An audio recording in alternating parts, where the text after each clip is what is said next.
কলকাতায় আবাসিক হোটেলে অগ্নিকাণ্ডে নিহত 7 জনের মধ্যে 6 বাংলাদেশের মরদেহ দেশে পৌঁছেছে। ভোমরা ও বেনাপোল স্থলবন্দর দিয়ে তাদের মরদেহ দেশে আনা হয়। নিহতদের স্বজনরা এই সময় উপস্থিত ছিলেন। এর মধ্যে সাংবাদিক দেবাশিস দত্ত, তার স্ত্রী আফসানা শারমিন ও 3 বছর বয়সী সন্তান স্বর্ণশীষ দত্ত ও শ্বশুর আকরাম আলীকে আনা হয়েছে তাদের নিজ এলাকা কুষ্টিয়ায়। অন্যদিকে সাতক্ষীরার বাসিন্দা এস.এম. আলিমুজ্জামান সাজুর দাফন এরই মধ্যে সম্পন্ন হয়েছে।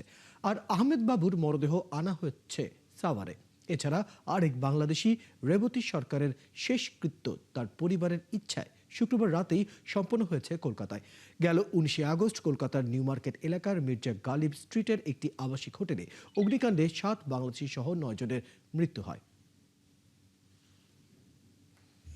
এই অসহায় পরিবারগুলোর পিছনে যাতে সবসময় দাঁড়ানো হয়, আমাদের বাংলাদেশ গভর্নমেন্টেরও যেমন উচিত যে এদের পাশে দাঁড়ানো, এবং কলকাতা গভর্নমেন্টেরও উচিত যে এই অসহায় পরিবারগুলোর পাশে দাঁড়ানো। তার রেখে যাওয়া সন্তান এবং তার বাবা মার পাশে যেন সরকার একটু সুদৃষ্টি দেয়।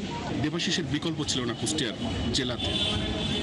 আমি সেই সহকর্মীকে হারিয়েছি। আমার মনে হয় না যে এই ধরনের সাংবাদিক কুষ্টিয়াতে নতুন করে তৈরি করতে হলে অনেক সময় লাগবে। যারা মারা গেছেন তাদের ভিতরে একজনের লাশ জনাব এস.এম. আলিমুজ্জামান না ওনার নাম, ওনার লাশ আমরা দুপুর 12টার দিকে ইন্ডিয়ার বিএসএফ এবং ইমিগ্রেশন কর্তৃপক্ষের তরফ থেকে তার লাশ আমাদের কাছে বোঝাই দেয়।